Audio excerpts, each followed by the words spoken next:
حضور صلی اللہ تعالی علیہ وسلم کی عمر شریف 12 سال کی تھی کہ ابو طالب ایک تجارتی قافلہ کے ہمراہ کچھ مال تجارت لے کر شام کی طرف جانے لگے اور آپ صلی اللہ تعالی علیہ وسلم کو مکہ ہی میں چھوڑنا چاہا۔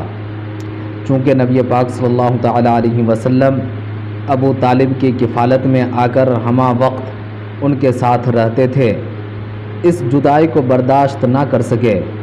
ابو طالب نے بھتیجے کی دل شکنی گوارا نہ کی اور نبی پاک صلی اللہ تعالی علیہ وسلم کو بھی اپنے ساتھ ملک شام کی طرف لے گئے۔ ملک شام کے جنوبی حصہ میں ایک مقام بصرہ ہے۔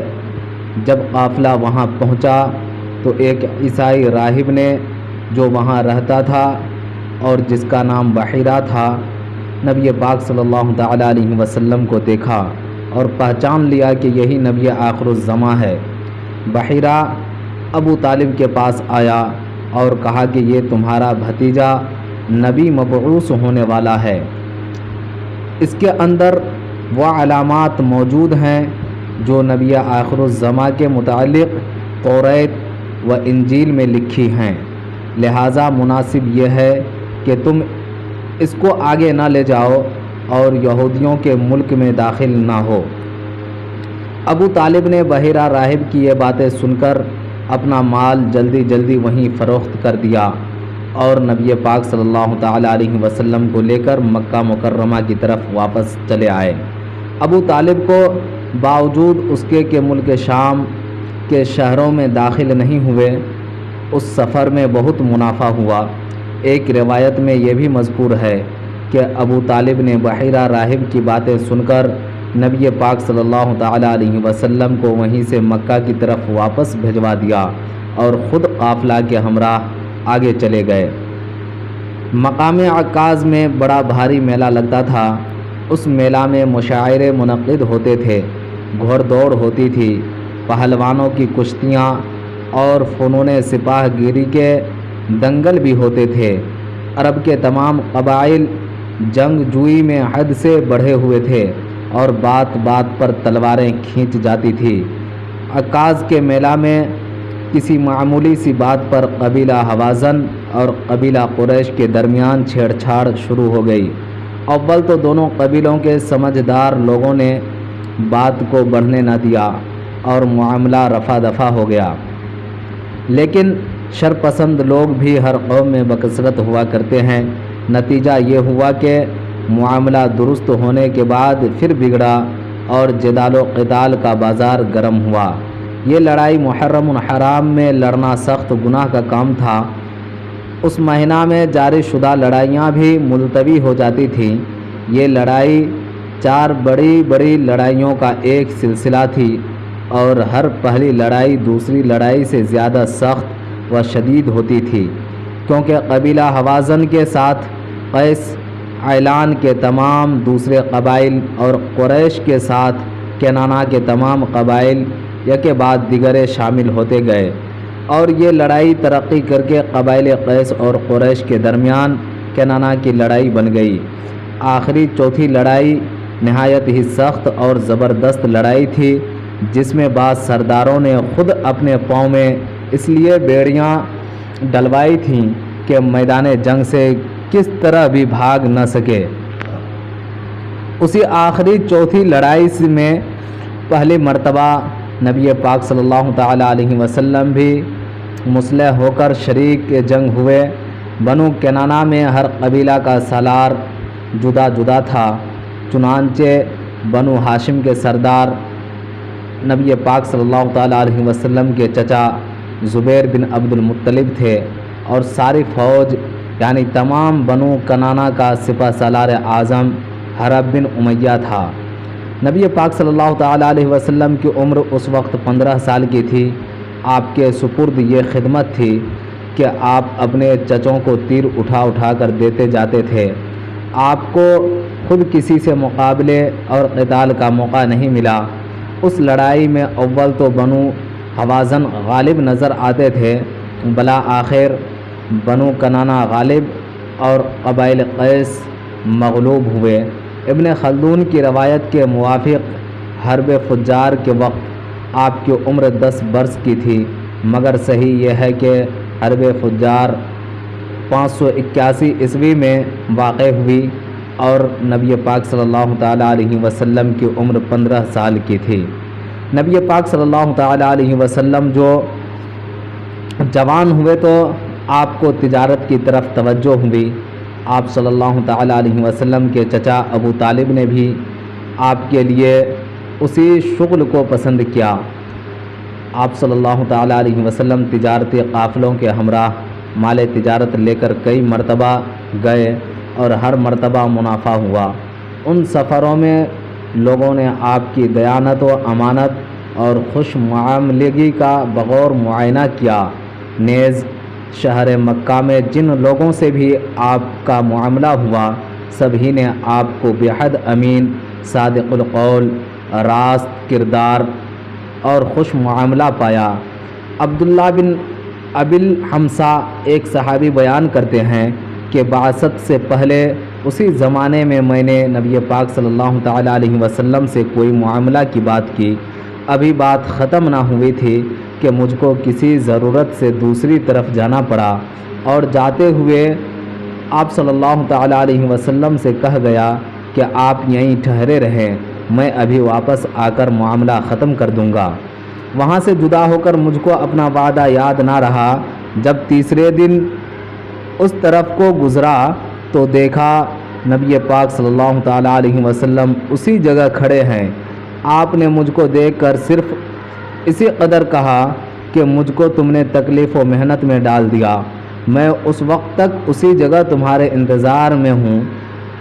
اسی طرح صاحب ایک صحابی تھے، وہ جب ایمان لائے تو بعض لوگوں نے آن حضرت کی خدمت میں ان کی تعریف بیان کی۔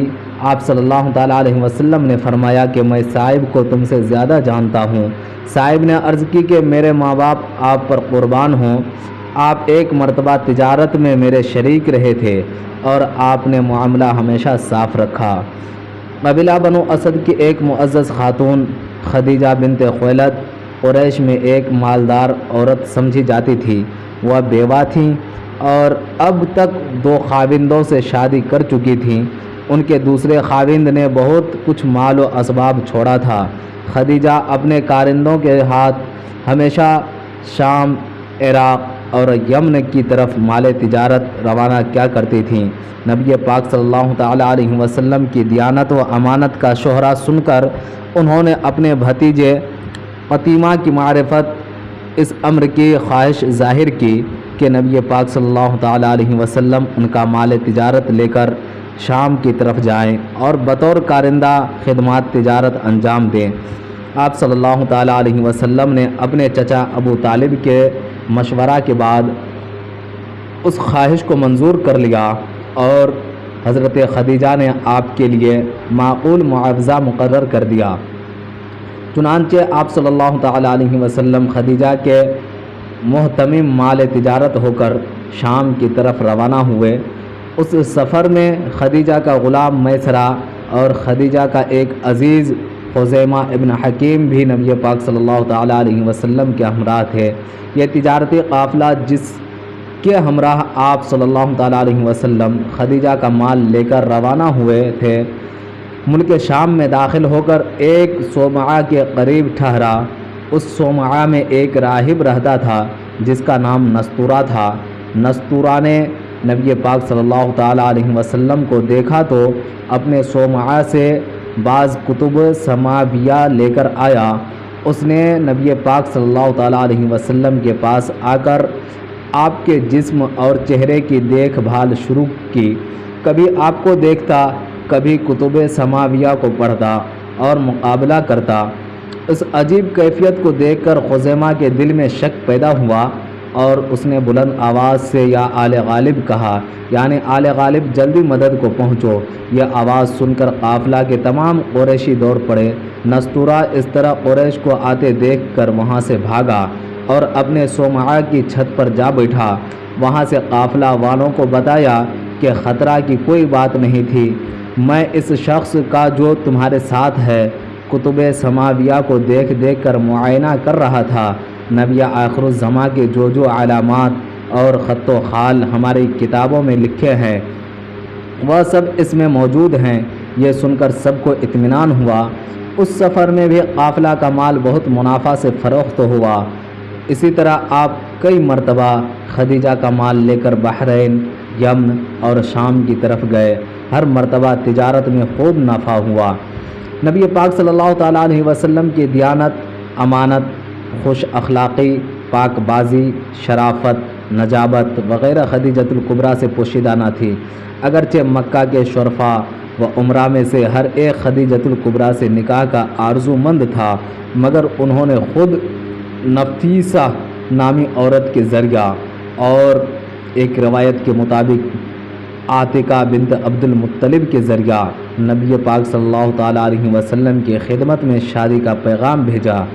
نبی پاک صلی اللہ تعالیٰ علیہ وسلم کے چچا ابو طالب نے بھی اس رشتہ کو منظور کر لیا۔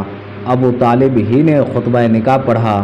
اس مجلس نکاح میں عمر بن اسد اور ورقہ بن نوفل وغیرہ خدیجۃ الکبریٰ کے تمام قریبی رشتہ دار، اسی طرح نبی پاک صلی اللہ تعالیٰ علیہ وسلم کے رشتہ دار سب موجود تھے۔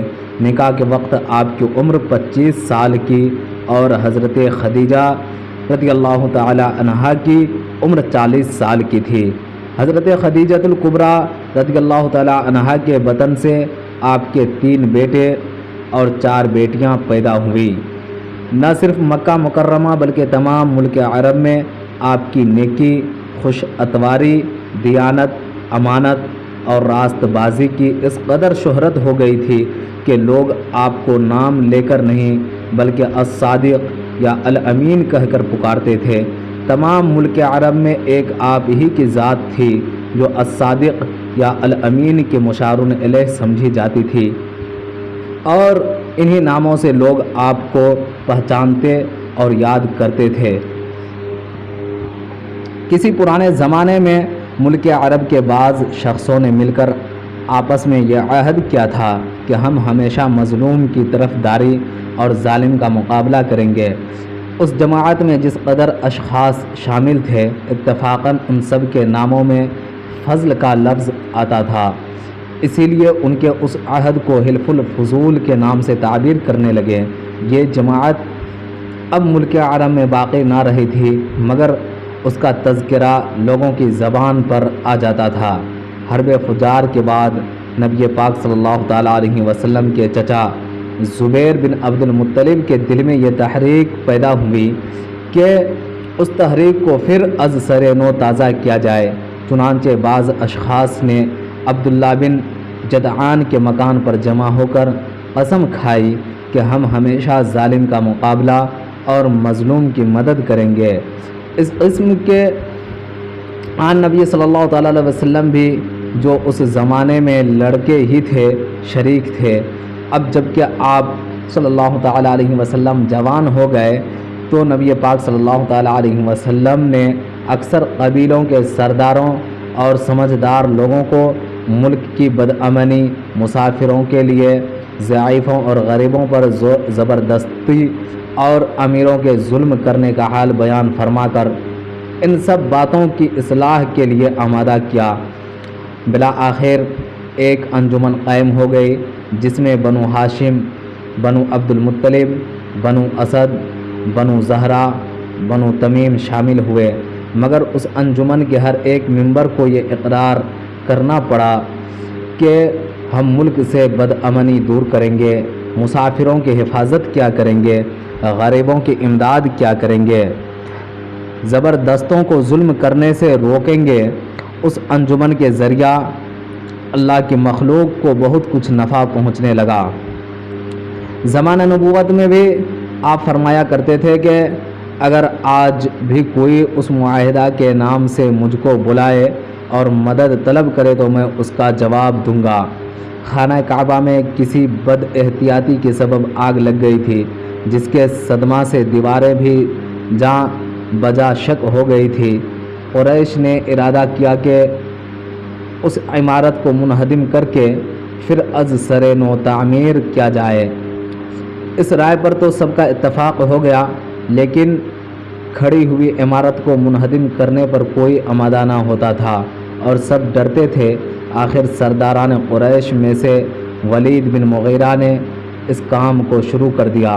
پھر رفتہ رفتہ تمام قبائل اس انہدام کے کام میں شریک ہوئے، اور زمانہ میں بندرگاہ جدہ کے قریب ایک جہاز ٹوٹ کر ناکارہ ہو گیا تھا۔ اس کا حال معلوم ہوا تو قریش نے اپنے معتمد آدمیوں کو بھیج کر اس جہاز کی لکڑی خرید لی اور کارآمد لکڑیاں اور اونٹوں پر لاد کر مکہ میں لے آئے۔ یہ لکڑی خانہ کعبہ کی چھت کے لیے خریدی گئی تھی۔ کعبہ کی دیواروں کو منہدم کرتے ہوئے جب تعمیر ابراہیمی کی بنیادوں تک پہنچے تو پھر تعمیر شروع کر دی۔ چونکہ چھت کے لیے پوری لکڑی نہ تھی، اس لیے خانہ کعبہ کو ابراہیمی بنیادوں پر پورا تعمیر نہیں کیا، بلکہ ایک طرف تھوڑی جگہ چھوڑ دی۔ اب تعمیر بلند ہوتے ہوتے اس مقام تک پہنچ گئی کہ حجر اسود رکھا جائے۔ قبائل قریش میں ایک سخت فساد اور جنگ عظیم کے سامان پیدا ہو گئے۔ جب جھگڑا اس بات پر ہوا کہ ہر ایک قبیلہ کا سردار یہ چاہتا تھا کہ حجر اسود کو میں اپنے ہاتھ سے رکھوں، قبائل میں ایک دوسرے کے خلاف ضد پیدا ہو گئی اور ہر طرف سے تلواریں کھینچ گئی۔ بنو عبد الدار مرنے اور مارنے پر قسم کھا بیٹھے۔ اس جھگڑے میں 5 روز تک تعمیر کا کام بند رہا۔ آخر قبائل قریش خانہ کعبہ میں جمع ہوئے اور ایک مجلس منعقد کی گئی۔ اس مجلس میں ابو امیہ بن مغیرہ نے تجویز پیش کی کہ شخص سب سے پہلے خانہ کعبہ میں داخل ہوتا ہوا نظر آئے، اسی کو حکم مقرر کیا جائے۔ وہ جو فیصلہ کرے سب اس پر رضامند ہو جائیں۔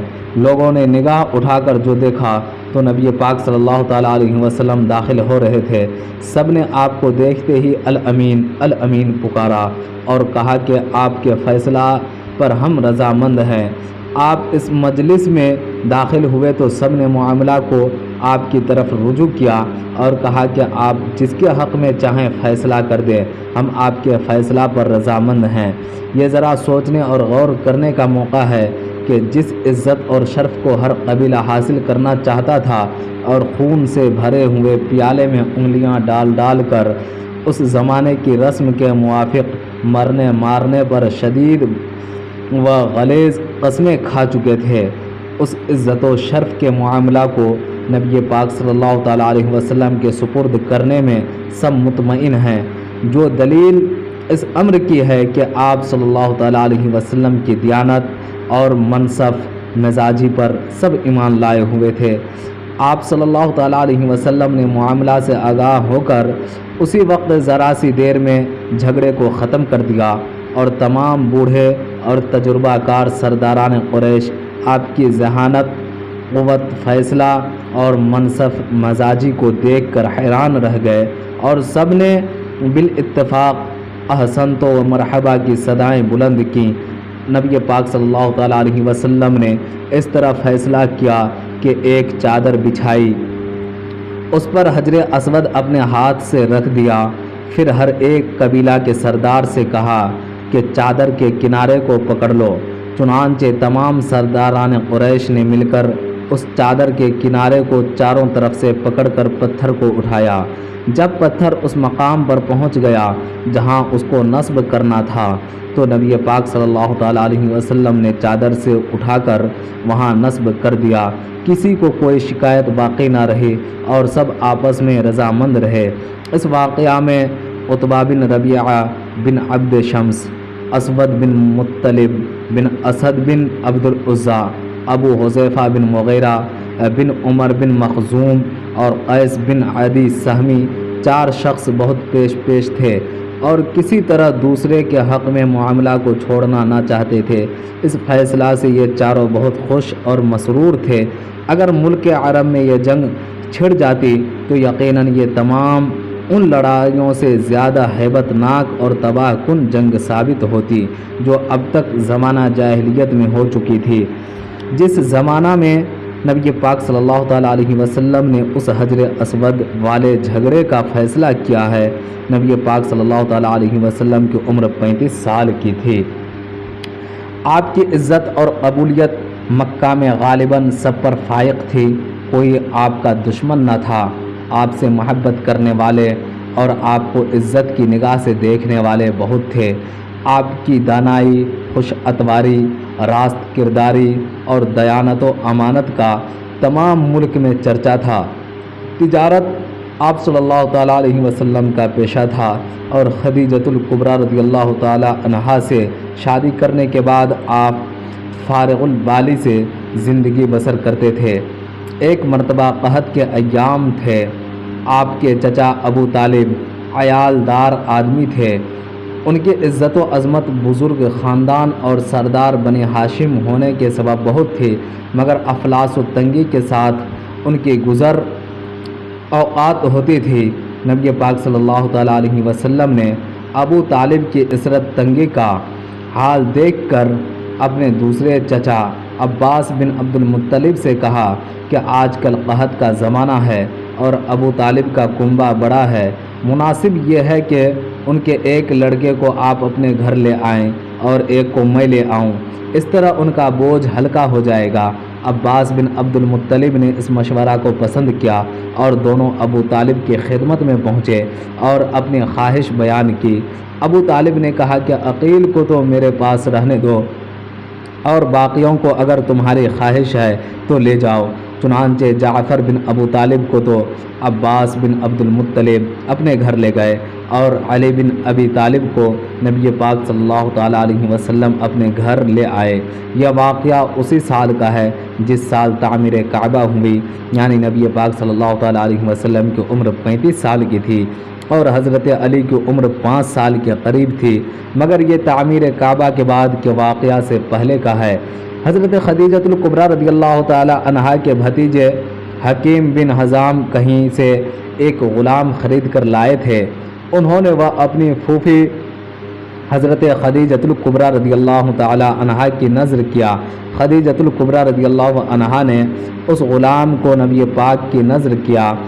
یہی غلام زید بن حارث تھے۔ یہ در حقیقت ایک آزاد عیسائی خاندان کے لڑکے تھے، کسی لوٹ مار میں قید ہو کر اور غلام بنا کر فروخت کر دیے گئے تھے۔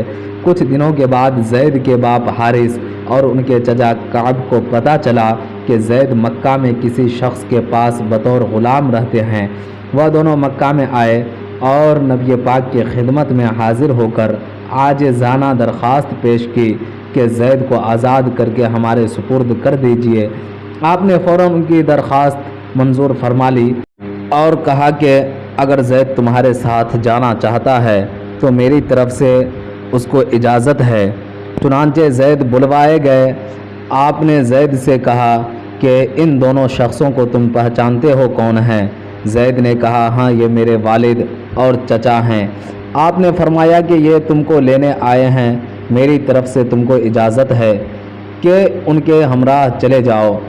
زید نے کہا میں تو آپ کو چھوڑ کر ہرگز جانا نہیں چاہتا۔ زید کے باپ حارث نے خفا ہو کر زید سے کہا کہ غلامی کو آزادی پر ترجیح دینا ہے۔ زید نے کہا ہاں، میں نے محمد میں وہ بات دیکھی ہے کہ میں اپنے باپ اور تمام کائنات کو بھی ان پر ترجیح نہیں دے سکتا۔ نبی پاک صلی اللہ تعالیٰ علیہ وسلم زید کا یہ جواب سن کر اٹھے اور زید کو ہمراہ لے کر فوراً خانہ کعبہ میں گئے اور بلند آواز سے فرمایا کہ لوگوں گواہ رہو کہ آج سے میں زید کو آزاد کرتا اور اپنا بیٹا بناتا ہوں، یہ میرا وارث ہوگا اور میں اس کا وارث ہوں گا۔ زید کے باپ اور چچا دونوں اس کیفیت کو دیکھ کر خوش ہو گئے اور زید کو نبی پاک کے پاس بخوشی چھوڑ کر چلے گئے۔ اس روز سے زید بجائے زید بن حارث کے زید بن محمد کے نام سے پکارے جانے لگے، مگر نبی پاک صلی اللہ تعالیٰ علیہ وسلم پر ہجرت کے بعد جب یہ حکم نازل ہوا کہ منہ بولا بیٹا بنانا جائز نہیں، تو زید کو پھر زید بن حارث کے نام سے پکارنے لگے، مگر نبی پاک صلی اللہ تعالیٰ علیہ وسلم کی محبت و شفقت زید کے ساتھ وہی رہی جو پہلے تھی، بلکہ اس میں اضافہ ہوتا رہا۔ اس واقعہ سے اندازہ ہو سکتا ہے کہ نبوت سے پہلے آپ کے اخلاق و خصائل کس قسم کے تھے۔ آپ کی عمر 32 یا 33 سال کی ہوگی کہ آپ کو توجہ اللہ اور خلوت گزینی کا شوق بڑھا۔ آپ صلی اللہ تعالیٰ علیہ وسلم کو ایک روشنی اور چمک سی نظر آیا کرتی تھی اور آپ اس روشنی کو دیکھ کر مسرور ہوا کرتے تھے۔ اس روشنی میں کوئی صورت یا آواز نہیں ہوتی تھی۔ عرب کی مشرکانہ مراسم سے آپ کو ہمیشہ سے نفرت تھی۔ ایک دفعہ مکہ میں بعض مشرکوں نے کسی جلسہ میں آپ کے سامنے کچھ کھانا رکھا جو بتوں کے چڑھاوے کا تھا۔ آپ نے وہ کھانا زید بن عمر کی طرف سرکا دیا۔ انہوں نے بھی وہ کھانا نہیں کھایا اور ان مشرکوں کی طرف مخاطب ہو کر کہا کہ ہم بتوں کے چڑھاوے کا کھانا نہیں کھایا کرتے۔ یہ وہی زید بن عمر بن نفیل ہیں جن کا اوپر ذکر مذکور ہو چکا ہے، جو حضرت عمر فاروق کے چچا تھے۔ آج آپ صلی اللہ تعالیٰ علیہ وسلم خلوت اور تنہائی کی ساعات میں قدرت الہیہ پر غور و فکر کیا کرتے تھے اور تمحید و تقدیس الہی میں اکثر مصروف رہتے۔ شرک اور مشرکانہ کاموں سے آپ بالکل محفوظ و مجتنب رہے۔ جو آپ کی عمر 40 سال کے قریب ہوتی گئی، تنہائی اور خلوت نشینی بڑھتی گئی۔ اکثر آپ ستو اور پانی اپنے ساتھ لے کر غار حرا میں چلے جاتے اور کئی دن تک وہاں مصروف عبادت اور ذکر الہی میں مصروف ہو جاتے۔ غار حرا کو حرا، جس کو آج کل جبل نور کہتے ہیں، میں ایک غار تھا۔ مکہ سے 3 میل کے فاصلہ پر منا کو جاتے ہوئے بائیں سمت واقع ہے۔ اس غار کا طول 4 گز اور عرض 2.25 گز تھا۔ اس حالت میں آپ کو سچے خواب نظر آ جاتے تھے اور جو کچھ صبح کو ہونے اور پیش آنے والے واقعات ہوتے تھے وہ سب آپ کو رات میں نظر آ جاتے تھے۔ 7 برس کا زمانہ اسی شوق عبادت اور توجہ اللہ میں گزرا، مگر آخری 6 مہینے میں گویا آپ ہماتن عبادت الہی اور غار حرا کی خلوت نشینی ہی میں مصروف رہے، اور اسی 6 مہینے میں رویائے صادقہ کا سلسلہ بلا انقطاع جاری رہا۔